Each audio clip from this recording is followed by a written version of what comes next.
Tonton video ini sampai selesai agar Anda tidak gagal paham.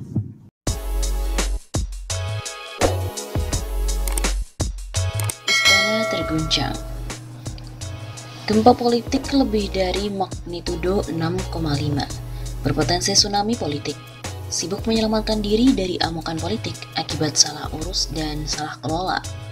Gelombang besar melawan kezaliman disertai gemuruh politik dari kami, sekalipun Syahganda Nainggolan, Jumhur Hidayat, dan Anton Permana harus mendekam di penjara. Kini pun dapat amunisi baru. Sambaran petir dari Imam Besar HRS dan juga Anies Baswedan membuat panik istana.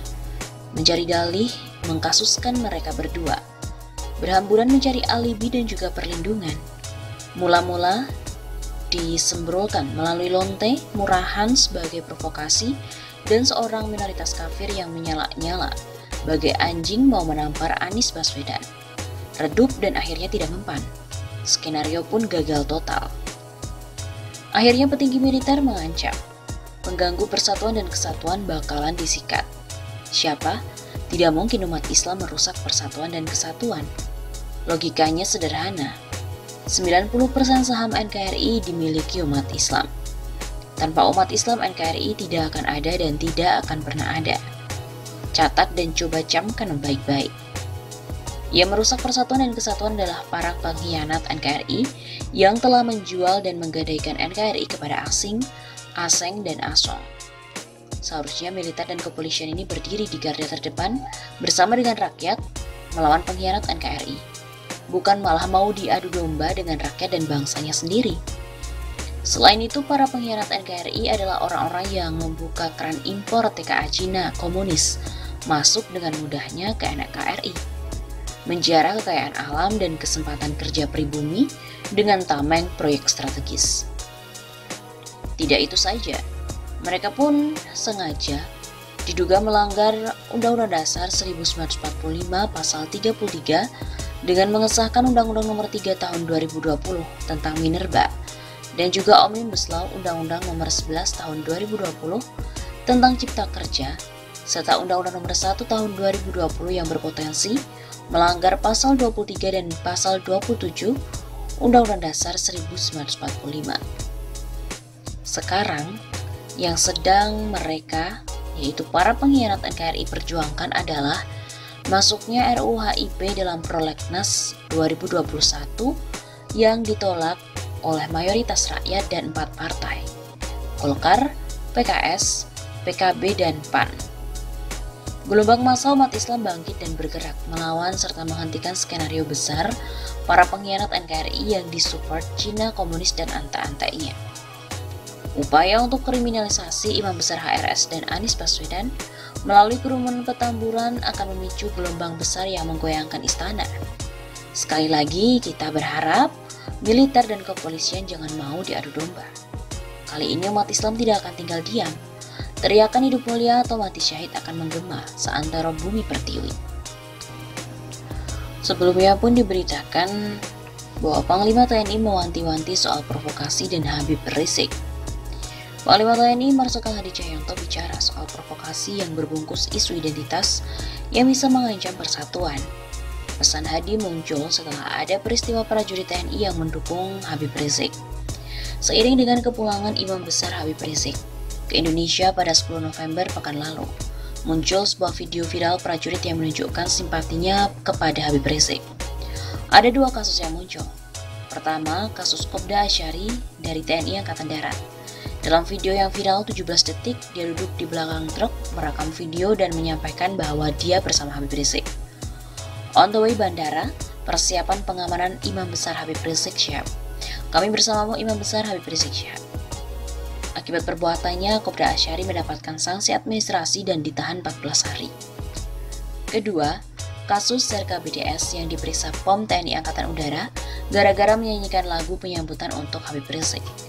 Terekam dalam video 24 detik, dia mengenakan pakaian dinas lapangan TNI dengan topi biru khas TNI Angkatan Udara. Dia bernyanyi lagu keagamaan dan memodifikasi liriknya dengan kalimat penyambutan terhadap kepulangan Habib Rizik. Marhaban pemimpin FPI, Allah Allah. Disambut prajurit TNI, Allah Allah. Marhaban ahlan wa sahlan, marhaban Habib Rizik Syihab. Demikian syair lagu yang dinyanyikan oleh Serka BDS di akhir video. Pada Sabtu 14 November kemarin, Kepala Dinas Penerangan TNI Angkatan Udara, Marsma Fajar Adrianto, mengatakan Serka BDS akan ditahan dan dikenai sanksi, serta pembinaan dan peringatan dari komandannya. Sejurus kemudian, Habib Rizik pun berkomentar soal adanya prajurit TNI yang kena sanksi gara-gara menyambut kepulangannya. Dia membandingkan perlakuan aparat negara terhadap TNI itu dengan perlakuan terhadap pengusaha Datuk Sri Tahir. Ada prajurit TNI takbir waktu saya pulang. Dia buat rekaman menyambut saya datang. Betul, bagus. Ditangkap malah diborgol di penjara. Ucap Habib Rizik dalam acara Maulid Nabi Muhammad di Petamburan, Jakarta Pusat. Habib Rizik memang tidak menyebut spesifik kasus yang mana yang dia rujuk, namun dia telah menyebut bahwa sikap TNI terhadap prajurit pendukungnya tidaklah baik. Saudara, kenapa ada prajurit TNI sekadar ucapkan selamat datang kok harus ditahan? Itu kurang ajar. Akhirnya pun Panglima TNI Marsikal Hadi Cahyanto mewanti-wanti semua pihak agar menjaga persatuan dan kesatuan. Dia merasa saat ini ada yang memprovokasi dengan menggunakan isu identitas. Saya ingin menyampaikan kembali pentingnya persatuan dan kesatuan dalam menjaga stabilitas nasional. Begitu ujar Hadi pada Sabtu 14 November. Untuk itu jangan kita biarkan persatuan dan kesatuan bangsa itu hilang atau dikaburkan oleh provokasi dan ambisi yang dibungkus dengan berbagai identitas. Hadi menuturkan, prajurit TNI merupakan alat utama pertahanan negara, di mana prajurit TNI bertugas melindungi bangsa. Oleh sebab itu, dia menuturkan tidak boleh ada musuh yang dibiarkan. Terlebih musuh tersebut dianggap berupaya melakukan ancaman terhadap bangsa Indonesia.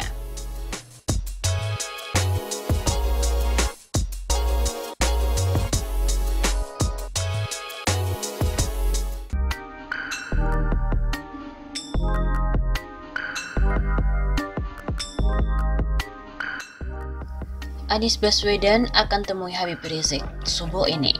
Imam Besar FPI Habib Rizik Syihab direncanakan bertemu dengan Gubernur DKI Jakarta Anies Baswedan di Petamburan 3 Jakarta Pusat pada hari Selasa sekarang 11 November. Demikianlah yang disampaikan oleh Wakil Sekretaris Jenderal PA 212 Novel Bamukmin saat dihubungi oleh wartawan. Anies rencananya akan bertemu dengan HRS di kediamannya di Petamburan subuh sesuai dengan protokol kesehatan. Novel juga menjelaskan pertemuan hanya sebatas silaturahim antara umaro alias pemimpin dengan ulama. Pertemuan hari itu pun akan turut dihadiri oleh Dewan Pimpinan Pusat FPI serta PA 212. Akhirnya pun Anies Baswedan telah bertemu dengan Habib Rizik. Wasekjen MUI Tengku Zulkarnain membenarkan Gubernur DKI Jakarta Anies Baswedan sudah bertemu hingga diajak minum teh dengan pimpinan FPI Habib Rizik Syihab di kediamannya di Petamburan, Jakarta Pusat pada hari Selasa 11 November. Ustadz Tengku juga mengatakan pertemuan Anies dengan Habib Rizik dilakukan selepas sholat Isya. Pertemuan Gubernur DKI Jakarta dengan pimpinan FPI itu diketahui juga melalui unggahan foto pada akun media sosial Instagram. Dalam unggahan foto yang diberikan judul Pertemuan Empat Sahabat ini, terlihat Anies Baswedan duduk paling kiri di sebelah kanan Habib Rizik, disusul Tengku dan juga Hanif Al-Atos menantu Habib Rizik yang duduk paling kanan. Tengku juga mengaku Anies dan juga Habib Rizik saling melepas rindu sambil minum teh dan tidak ada pembicaraan yang mengarah ke unsur politik. Gak ada, minum teh bareng aja selepas rindu. Namanya aja kawan, sahabat, sehat-sehat ya senang gitu. Begitu kata Ustadz Tengku. Sebab katanya Anies tidak mau mengganggu Habib Rizik yang mungkin masih lelah usai pulang menjalani perjalanan jauh selama 8 jam dari Arab Saudi Jakarta. Ditambah dari bandara ke kediamannya kurang lebih 6 jam, sehingga lanjutnya pertemuan tersebut pun relatif singkat, hanya sekitar 1 jam saja. Tadi pun hanya sebentar, minum teh, habis minum teh ngobrol, lalu udah pulang. Kami kan kasihan, beliau udah mau istirahat, kasihan. Cepat tadi pulang pukul 8:30, sudah bubar. Ustadz Tengku juga menyebut pertemuan kedua tokoh itu tidak membahas reuni PA 212 yang rencananya akan dihelat di Monas, Jakarta Pusat pada 2 Desember. Enggak juga diobrolin itu, masa orang capek kok. Kita cuma minum teh, senang ketemu. Kalau saya kan sudah lama nggak ketemu ya, bulan Maret kemarin yang terakhir, lalu Covid. Saya rombongan terakhir yang masuk Mekah. Ucap Ustadz Tengku menambahkan.